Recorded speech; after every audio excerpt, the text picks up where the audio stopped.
Todos creemos, estamos convencidos de que la voluntad del Padre es buena, es agradable y es perfecta. Ahora me gustaría preguntarles, para quiénes de ustedes, levanten la mano, para quién de ustedes se les hace fácil cumplir la voluntad de Dios? Siempre, siempre. Pero ¿por qué si es buena, agradable y perfecta? ¿A quién, levante la mano, quién se le hace fácil cumplir la palabra del Señor y la voluntad del Señor casi siempre? Sí, casi siempre están aquí ustedes congregados, ese es un casi, ese es el casi. Así es que levanten las manos, ustedes están en el casi, estamos en el casi. Entonces, me preguntaba, ¿por qué si la voluntad de Dios es buena, agradable y perfecta, se nos hace tan complicado cumplirla? Entonces, revisando en la palabra de Dios,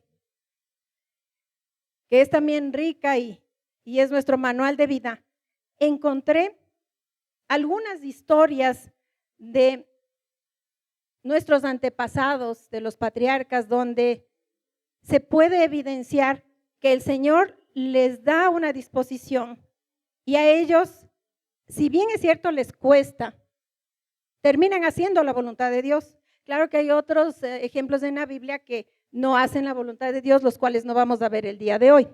Sin embargo, he creído conveniente revisar algunos de ellos. Como por ejemplo, cuando Dios le pidió a Abraham que sacrifique a su hijo Isaac. ¿Todos conocemos la historia? ¿Sí? Si alguien no conoce la historia, avíseme por favor para rápido hacer un pequeño resumen. Ya. Entonces, partiendo de eso, póngase usted en el puesto de Abraham. Muchos son padres, ¿verdad? Que el Señor diga, Juanita, necesito que tomes a tu único hijo amado, por el cual has esperado años, que me lo entregues en sacrificio. ¿Qué sentiría esta persona con esa petición del Señor? Si el Señor me pediría eso, les soy muy sincera, hermanos, que diría, ¿por qué? ¿Cómo? ¿Por qué no pides a los hijos de otros? Mira, ya tienen 5 o 6 hijos, pide uno de ellos, no a mi único. Entonces, ahí es donde se presenta esa contraposición de nuestra voluntad frente a la voluntad de Dios, ¿sí? ¿Por qué se presenta esa contraposición? Por nuestros sentimientos. Generalmente nosotros creemos, lamentablemente, que sabemos más que el Señor, que tenemos más experiencia, que somos más sabidos, que conocemos más que el Señor, que es el creador del universo. Entonces, esos pensamientos se contraponen con esa voluntad. Y vamos a revisar brevemente lo que pasó con Abraham. Como ya les había comentado, Dios le pide a Abraham que sacrifique a su hijo y él obediente lo lleva, lo hace. Pero ¿qué pasó por el corazón de él? Abraham se vio frente a la difícil decisión de tener que obedecer a Dios en contra de su amor, de su corazón. Imagínense ustedes, Abraham estaba dispuesto a obedecer a Dios porque por eso él es el padre de la fe. ¿Qué le digo a Sara? ¿Cómo le digo a mi esposa que me estoy llevando al niño para degollarlo? ¿Qué le voy a decir cuando regrese? ¿Qué le digo a esta mujer? ¿Qué va a pasar con mi matrimonio después de que le cuente que Dios me pidió que lo mate y yo lo maté? ¿Qué va a pasar con mi vida de aquí en adelante? ¿Voy a poder vivir con ese dolor de haber matado yo mismo a mi hijo? Todo eso debió haber pasado por la mente de Abraham. Sin embargo, la respuesta de Abraham, ¿cuál fue? Obedeció al Señor. ¿A pesar de qué? De que le costaba todo. Porque los que somos padres, díganme si daríamos la uñita del dedito que le corten a uno de nuestros hijitos con tal de que se salve la vida de una persona de la cárcel. ¿Darían? Discúlpenme, hermanos, yo no lo haría. A mis hijas no las tocan ni la uñita, ¿sí? Sin embargo, Abraham, en una similitud del padre, ¿qué es lo que hizo? Entregó a su único hijo, ¿sí? ¿Para qué? Para adorar al Señor. ¿Qué es lo que nosotros tenemos que aprender de esta historia de Abraham? ¿Qué es lo que podemos rescatar? Uno, La fe de Abraham, ¿sí? Porque independientemente de lo que sea, Abraham tenía en su corazón la promesa que recibió del Señor, que él sería padre de multitudes, como las estrellas del cielo serían sus descendientes. Pero Señor, me estás pidiendo que mate a mi único hijo. Entonces, hay una aparente contradicción entre la palabra, la promesa y la voluntad del Señor. Sin embargo, primó la fe de Abraham, no su pensamiento, no su lógica, que dijo, a ver, Señor, tú me acabas de prometer que mis descendientes serán como las estrellas y el único que tengo me pides que lo mate. Esa contradicción que nace en nuestra mente estuvo por debajo de la fe de Abraham en las promesas del Señor. También, como decía Marcelito, la obediencia, a pesar de que le costaba la vida entera. Imagínense cómo fue ese camino de Abraham mientras llevaba a su hijo al monte. Hagan de cuenta que suben al Hilaló y su pequeño va y le dice, mami, ¿para qué vamos, papi? ¿Para qué vamos? Vamos a adorar al Señor, vamos a sacrificar al Señor, cuando usted sabe que el sacrificado va a ser su pequeño. El dolor que sentiría ese hombre, sin embargo, obedeció al Señor a pesar de que en su corazón, su mente le decía lo contrario. No puede ser, eso no se va a cumplir. La promesa que me diste no se puede cumplir si yo te obedezco. También lo que tenemos que tomar en cuenta, que una vez que Abraham obedeció y estuvo dispuesto a dar la vida de su hijo y soltó lo que para él era preciado y amado, el Señor le respondió ¿con qué? Con provisión. Dios les proveyó un cordero para el sacrificio, ¿sí? El cordero, el sacrificio que era Isaac, al ver que Abraham no le negó al Señor, enseguida él dio la provisión del carnero. Entonces eso también es una reflexión para nosotros. Cuando tenemos fe, cuando obedecemos al Señor, tengan por seguro que la provisión viene. Así es el Señor, así cumple. Otra historia muy importante que se da en la Biblia es la historia de Gedeón. Todos saben de Gedeón. ¿Alguien desconoce quién es Gedeón? Tranquilos, levanten la mano, estamos aquí para aprender. Si alguien no sabe quién es Gedeón, no hay problema, hacemos un breve resumen. Todos sabemos quién es Gedeón. ¿Ya? ¿Perdón? ¿Todos sabemos? Ya, ok, les hago un breve resumen. Gedeón era parte del pueblo de Israel. En ese tiempo ellos estaban asediados por los asirios, si es que no estoy equivocada, los asirios, y ellos tenían que estar en cuevas, porque ellos, los del pueblo de Dios, los israelitas, sembraban, cosechaban y tenían que esconder toda su provisión en cuevas. ¿Por qué? Porque venían este pueblo enemigo, el momento en que ellos ya cosechaban, a llevarse lo que han cosechado. ¿Pasa algo parecido aquí? Muchas veces sí, ¿verdad? Nosotros trabajamos duro y por ahí alguien se lleva una enfermedad, alguna cosa y nos sucede. Entonces Gedeón, si bien es cierto, era una persona que no era valiente, no era esforzada, no era un guerrero, el Señor le escogió para ser quien libere a su pueblo. Cuando el Señor se presentó a Gedeón y le dijo, tú vas a liberar a mi pueblo, Gedeón en pocas decía, le dice, tú Gedeón esforzado y valiente, y es yo, es algo parecido como me pasó el día de hoy, me pedían que les dé la palabra y yo. Entonces, Gedeón creyó a Dios y empezó la guerra y llegó a ganar la guerra porque tuvo fe en el Señor. Esa es la breve historia de Gedeón. Y viendo asimismo el tema de la contraposición de la voluntad humana versus la voluntad de Dios, ¿qué pedía Dios? Dios le dijo a Gedeón, te elijo para libertad a los israelitas en una batalla contra los madianitas. ¿La voluntad de Dios cuál era? Dios quería que Gedeón sea su instrumento para liberar a su pueblo. Pero la voluntad de Gedeón, ¿qué decía? Yo soy inseguro, yo no soy guerrero, yo no soy valiente, yo solo sé esconderme en las cuevas. La tarea que Dios le dio a Gedeón parecía tan grande, tan imposible, porque Para completar, Gedeón ya reunió un gran ejército para enfrentarse contra los enemigos. Sin embargo, el Señor le dijo, están muchos, hábleles y dígales los que tengan miedo, se regresen nomás a sus casas porque necesito gente valiente para batallar aquí. Se fueron un montón. En el estudio bíblico, si no me equivoco, eran más o menos del 70% de los guerreros desistieron, se fueron. Se quedó ya con esos poquitos y el Señor le vuelve a decir a Gedeón, no, están muchos, quiero que sean menos. Entonces les lleva a un río y le indica que aquellos que beben el agua de cierta manera, perdónenme, no recuerdo bien, tienen que quedarse y aquellos que beban de otra manera se irán. En resumen, quedan solamente 300 hombres para batallar contra un ejército de miles. Pero el Señor, ¿por qué hizo eso? Para evitar que Gedeón y los hombres digan, nosotros somos fuertes y valientes, sino que con esos poquitos derrotaron al ejército enemigo y así nadie se llevó la gloria de Dios. Como les decía, la respuesta de Gedeón que decía, no podemos, no podemos.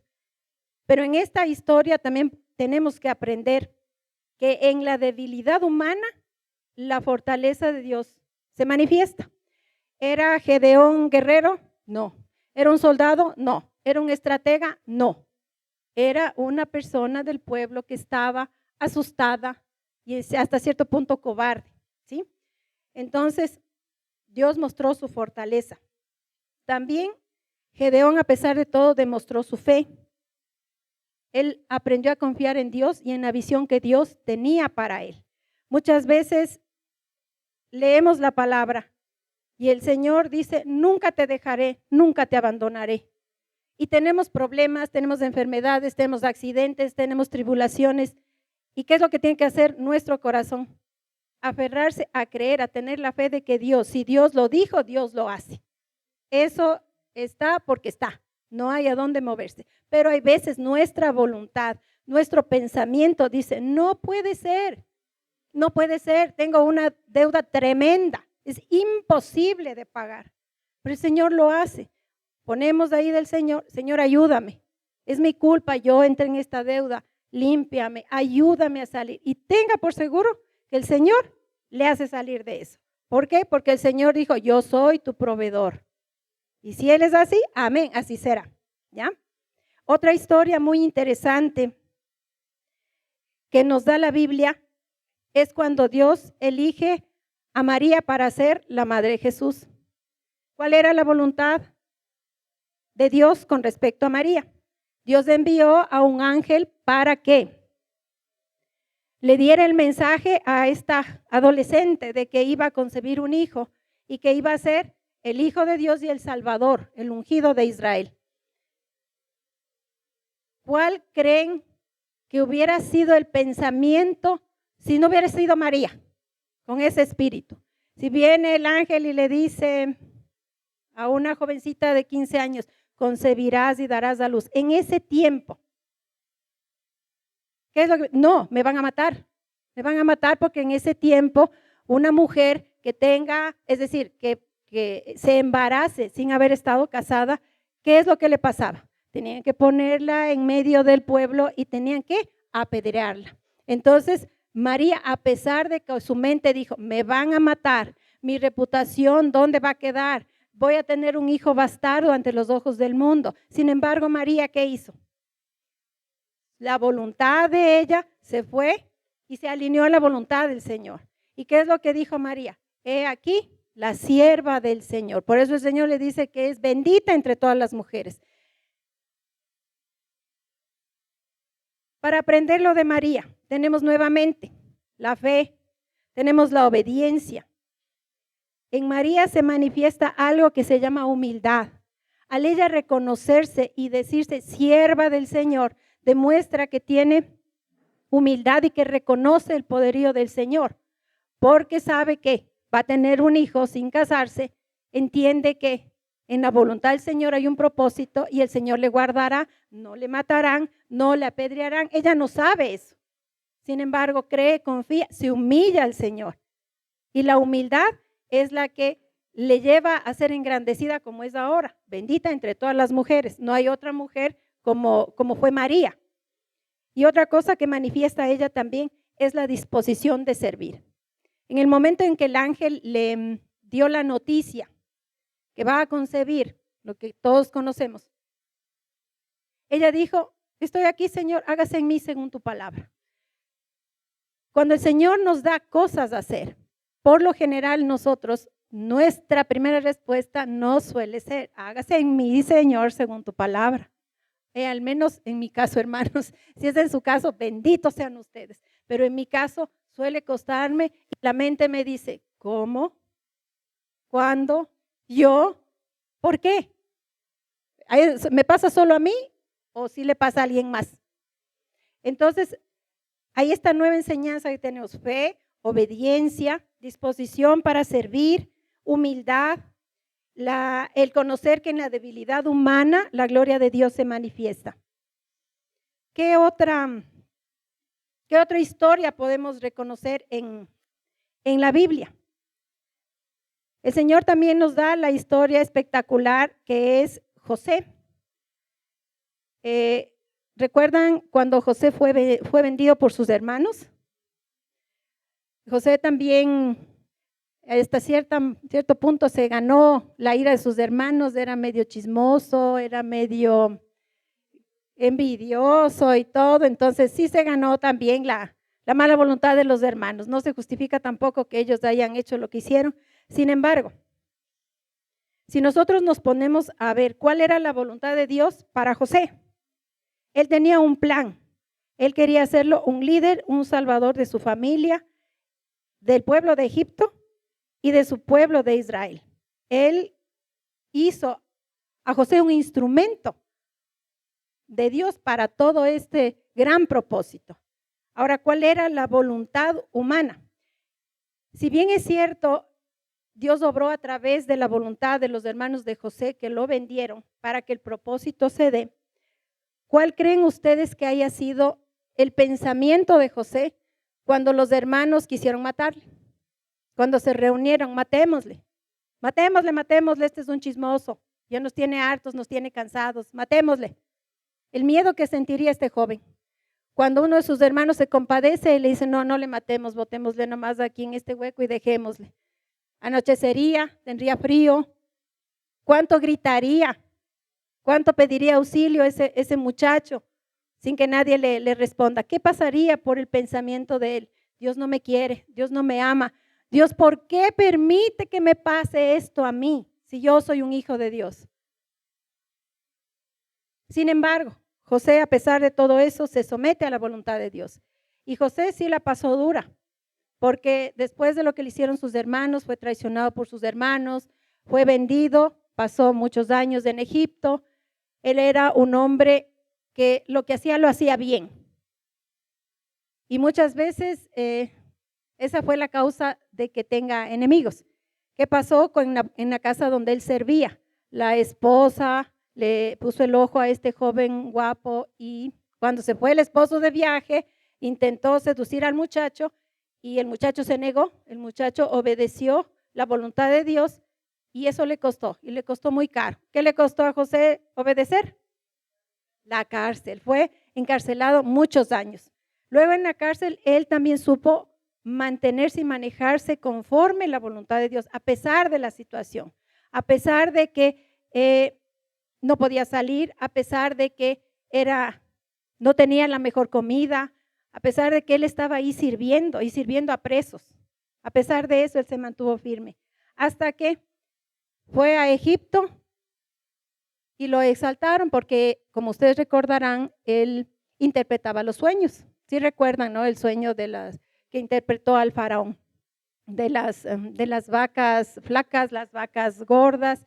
Y además de eso, él, como era un hombre tan enseñado a hacer con excelencia todo lo que hacía, Dios le concedió la estrategia, le dio la inteligencia, al punto que el faraón se admiró y decidió ponerlo como una especie de gobernador de su pueblo, al punto que él era el segundo en el mando en esa tierra de Egipto, que en ese entonces era una potencia.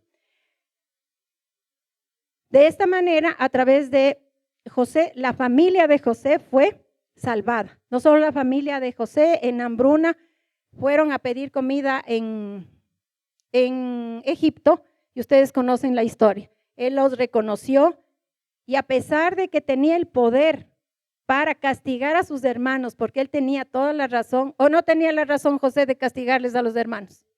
Tenía la razón de desquitarse, tenía la razón de decir, ¿qué hacen aquí? Vuélvanse por donde vinieron, no les voy a dar ni un grano de trigo. Sin embargo, ahí José subyuga su voluntad a la voluntad de Dios, que era que Él sea el libertador, que Él sea el que ayude a que la gente no muera de hambre, su tierra, su gente, su parentela. Entonces, con estos ejemplos que el Señor nos da, de fe, de confianza, de perdón, porque aquí José también manifiesta el perdón. Tremendo perdón de este hombre. Es impresionante que él haya perdonado esa afrenta tan grande que le hicieron sus hermanos. Porque nosotros sabemos que si alguna otra persona de fuera nos agravia, nos insulta, nos duele, pero nos pasa. Pero si alguien de nuestra casa, nuestros hermanos, nuestros padres, nuestros seres queridos, van en contra de nosotros, esas afrentas duelen más. Y son más difíciles de perdonar. No sé si a ustedes les sea más difícil perdonar a los más cercanos. ¿Es más difícil o más fácil perdonar a los más cercanos? Es más difícil perdonar a los más cercanos. Se nos hace más fácil perdonar al jefe que me trató mal, a la persona que me lanzó el carro en el semáforo. Se enoja, pero pasa fácilmente. Pero la persona que convive con nosotros es más difícil de perdonar precisamente por eso. Entonces José nos enseña el perdón, que la voluntad de él y en justicia él tenía para vengarse de sus hermanos, no lo hizo. Él se sometió a la voluntad de Dios.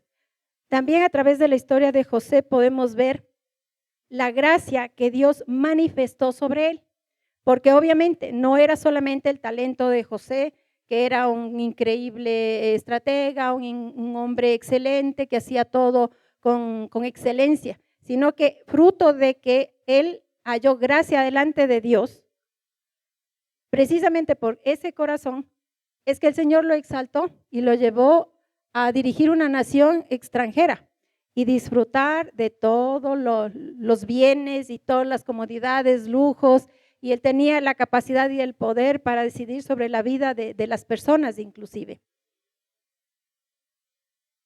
Luego de ver estas historias que el Señor nos da en la Biblia, y hay muchas más, pero por cuestiones de tiempo, obviamente, he reunido estas pequeñas en las cuales nos dan esa enseñanza. ¿Y qué es lo que nosotros queremos que se lleve en nosotros? La fe, la obediencia, la debilidad humana en la cual se fortalece Dios, la disponibilidad de servir, la humildad, la confianza, el perdón y la gracia.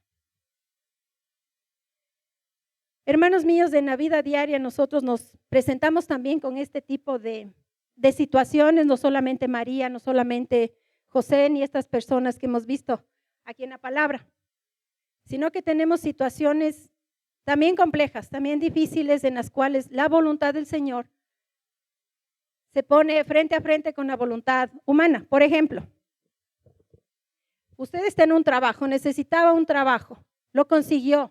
Gracias, Señor, por este trabajo. Y resulta que en ese trabajo su jefe le pide hacer algo que es contrario a la moral, que es contrario a la voluntad de Dios. Lamentablemente en muchos trabajos se da así. Piden que se alteren informes, que se falte a la verdad en las gestiones que usted hace.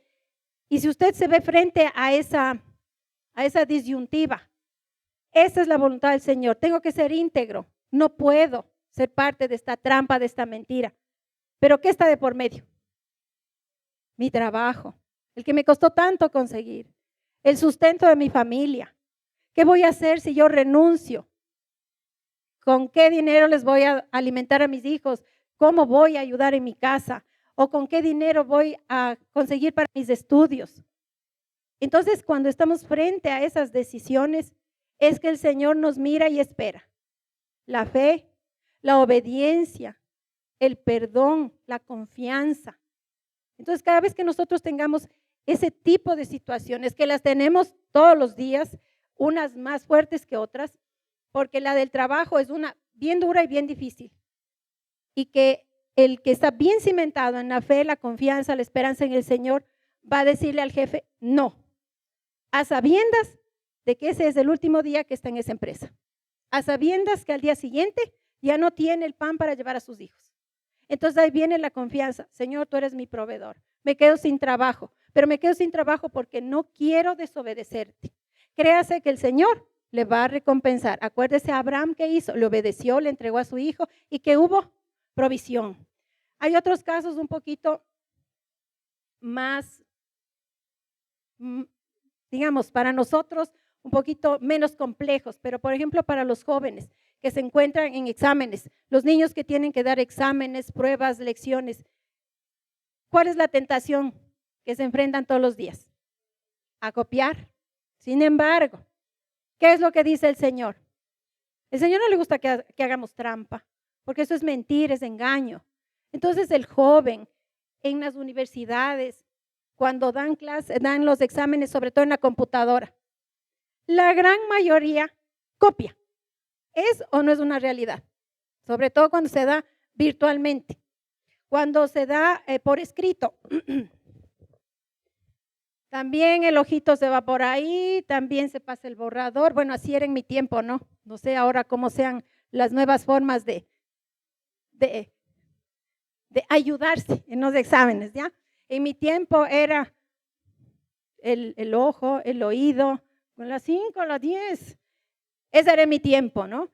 Los más audaces llevaban papelitos, ¿sí? Eso sí, qué audacia de los jóvenes, qué buena vista tienen que tener, porque los que no tenemos buena vista, ese método no nos funcionaba el del oído. Entonces, cuando ese joven se ve frente a ese examen que tiene que sacar buena nota, que tiene que aprobar, porque muchas veces, por ejemplo, un joven en la universidad sabe que si ese examen no aprueba, no va a pasar. E implica que sus padres van a tener que gastar más dinero. Y la causa es buena. Yo no quiero que mis papis gasten más dinero. ¿Es buena o no es buena la causa? El motivo es bueno, pero no es recto. El motivo es bueno, pero no es recto. ¿Sí? Y el Señor nos manda exactamente a hacer ¿qué? Lo bueno y lo recto. ¿Es bueno pensar y considerar a mis padres que no gasten? Claro que es bueno. ¿Pero es recto? No. Y ese joven tiene que decidir sí, perder el año, perder esa materia, pero mantenerse obediente ante Dios. Otro ejemplo que tenemos nosotros, por ejemplo, el Señor nos manda a cuidar nuestro templo, su templo que es nuestro cuerpo, que es el templo del Espíritu de Dios. Pero, ay, cómo me gustan las copitas. Cómo me gustan las copitas y las copitas van una, van otra, otra. Me gustan las copitas, pero no hago daño a nadie. Nadie se hace daño. No me emborracho, pero todos los viernes me pego las copitas. ¿Sí? El Señor, ¿qué le dice? No os embriaguéis en vino, donde hay disolución. Y esa persona que sucumbe a la tentación, que se queda con los compañeros, con los amigos, un viernes en el trabajo, coge su carro, se accidenta, ¿qué creen que a ustedes les pasa?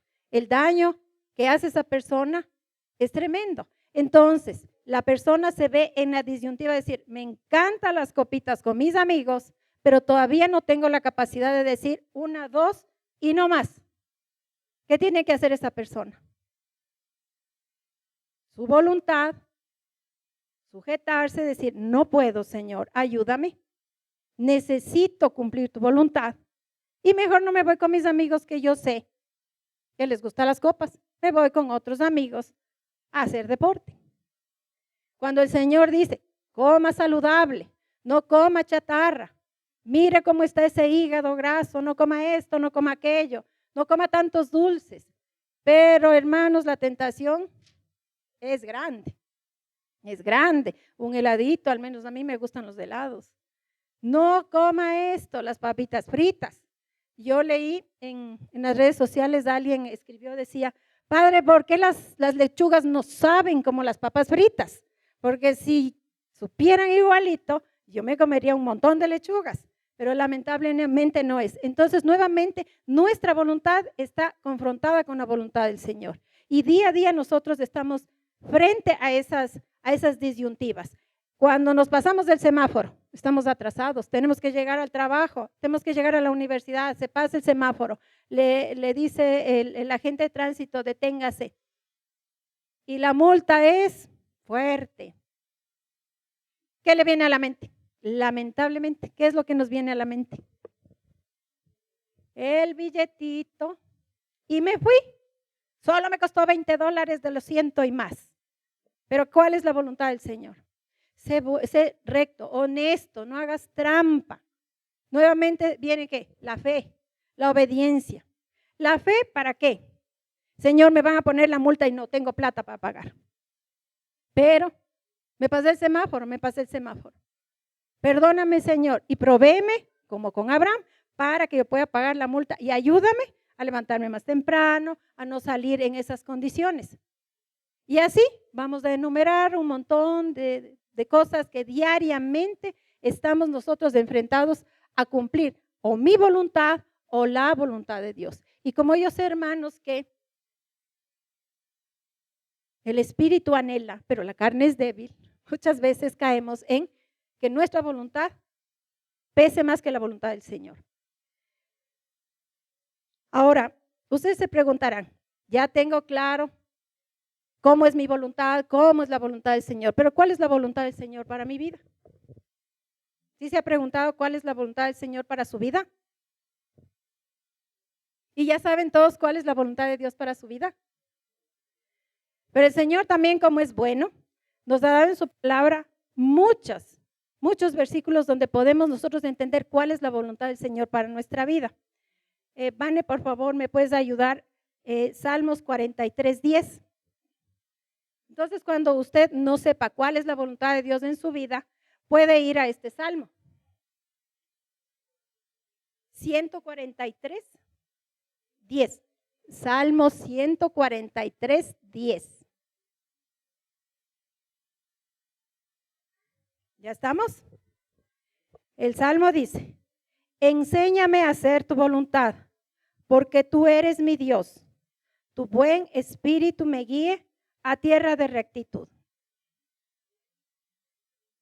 Tenemos una gran ayuda, hermanos, para cumplir la voluntad de Dios y ese se llama Espíritu Santo. Nosotros no podemos lograrlo, pero el Espíritu Santo que habita en cada uno de ustedes sí.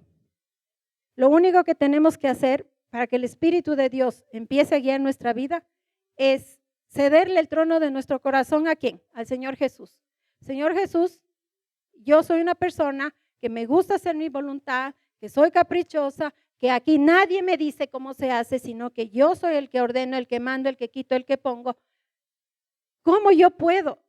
¿Cómo logro, Señor? Yo no puedo. Entonces, ¿qué dice el Salmo? Enséñame a hacer tu voluntad. ¿A quién hay que pedirle? Al Padre, en el nombre del Hijo y por el poder del Espíritu Santo, usted va a poder hacer la voluntad del Señor. También, ayúdame, Vane, en Mateo 6:10, por favor.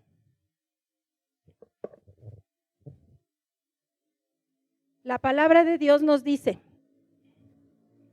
venga tu reino, hágase tu voluntad, como en el cielo, así también en la tierra. El Señor Jesús nos enseñó que debemos pedir en la oración del Padre nuestro, hágase tu voluntad. ¿Por qué? Porque el Señor nos pediría, perdón la redundancia, que pidamos que se haga su voluntad aquí en la tierra. Porque como al principio decíamos, la voluntad del Señor es buena, agradable y perfecta. También Mateo 7:21, por favor.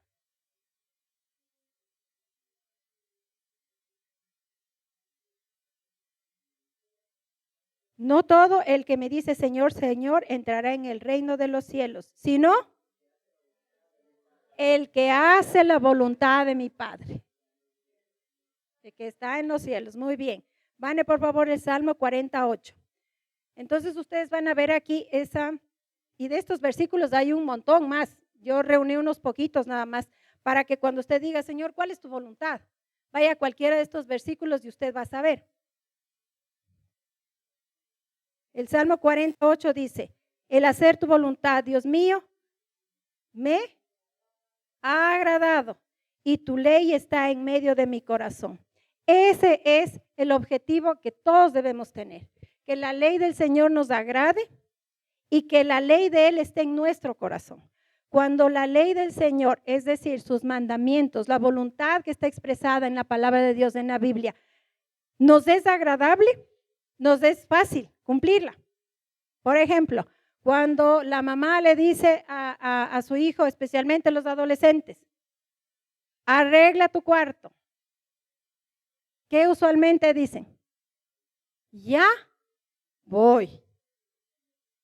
¿O en qué te afecta si la puerta está cerrada? ¿Para qué si de noche me vuelvo a acostar? ¿Ya? Entonces, cuando para ese adolescente la voluntad de la mamá, del papá, se vuelve agradable en el sentido de que deja de ser, ay, mi mamá está fastidiando, molestando. Entiende que eso le agrada a su mamá, que eso es lo que es bueno para esa persona, porque el que su cuarto esté arreglado, ¿es bueno o es malo para el adolescente? Es bueno. Entonces, cuando nosotros entendemos que la voluntad del Señor es buena, agradable y perfecta para mí, ¿qué es lo que sucede? Esa ley está en el corazón. No se hace fácil venir a congregarse.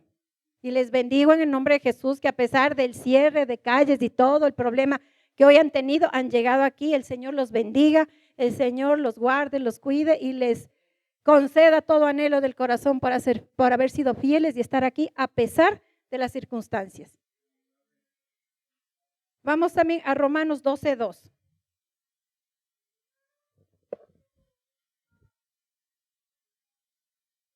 Romanos 12:2 dice, no os conforméis a este siglo. No sale, desperfectos técnicos.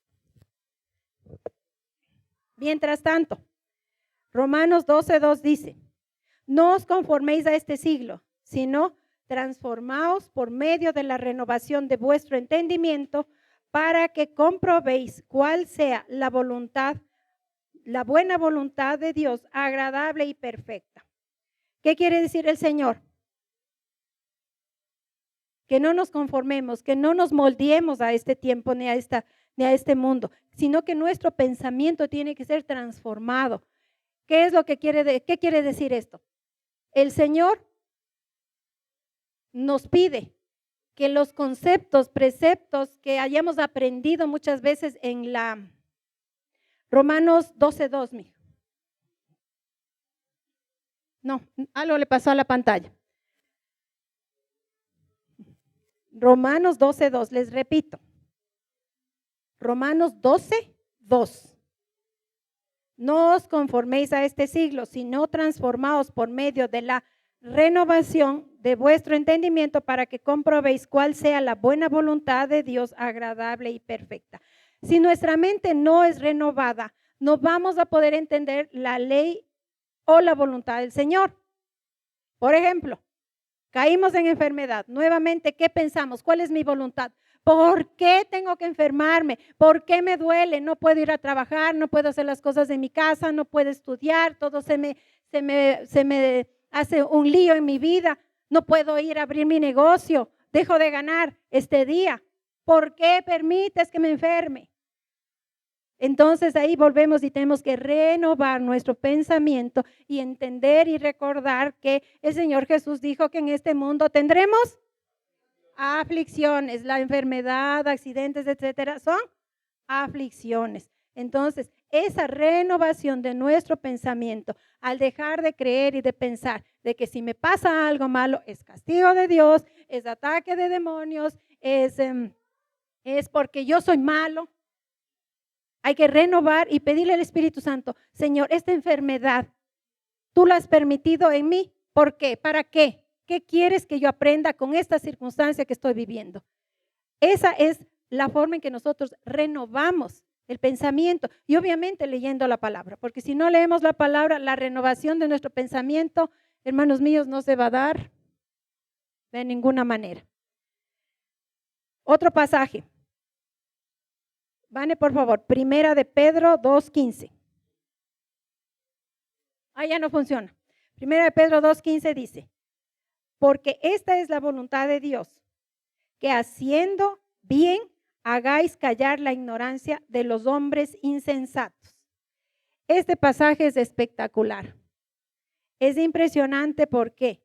Porque hacer la voluntad de Dios es que nosotros hagamos el bien. Y fruto de que nosotros hagamos el bien, ¿qué dice? Que haremos callar la ignorancia de los insensatos.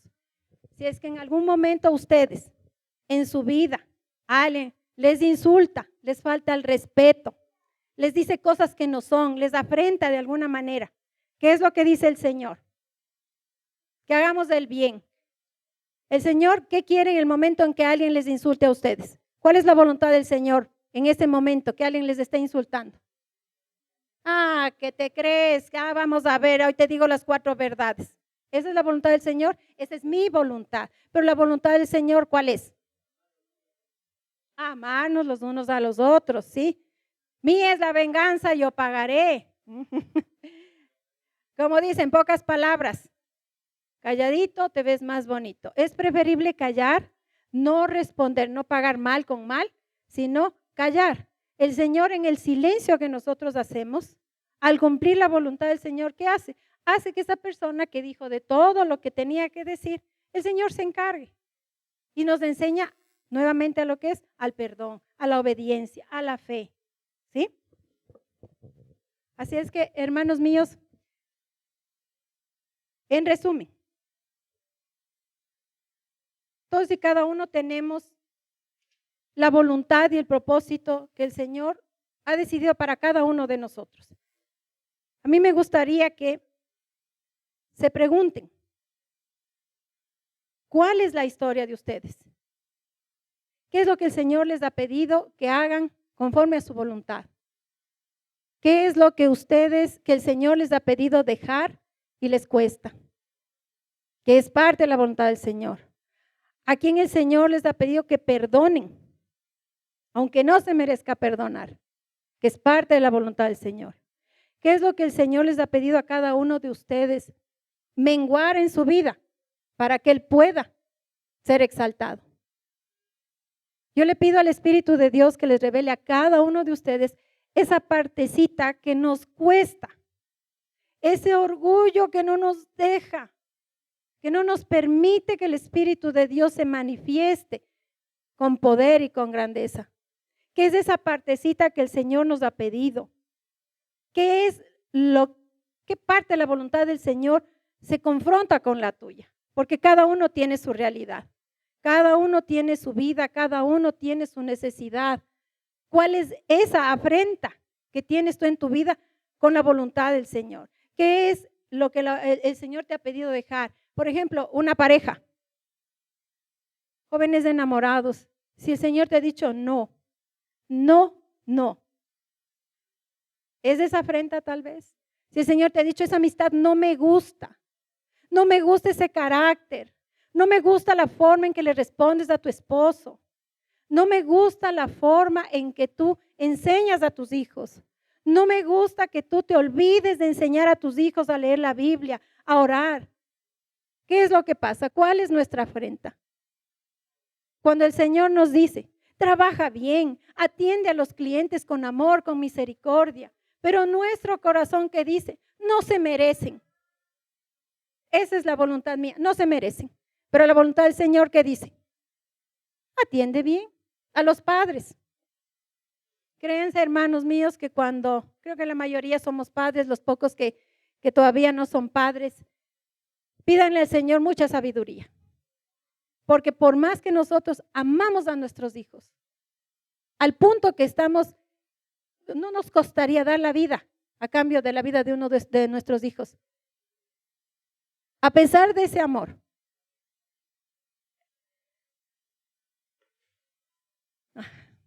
a pesar de todo, Señor.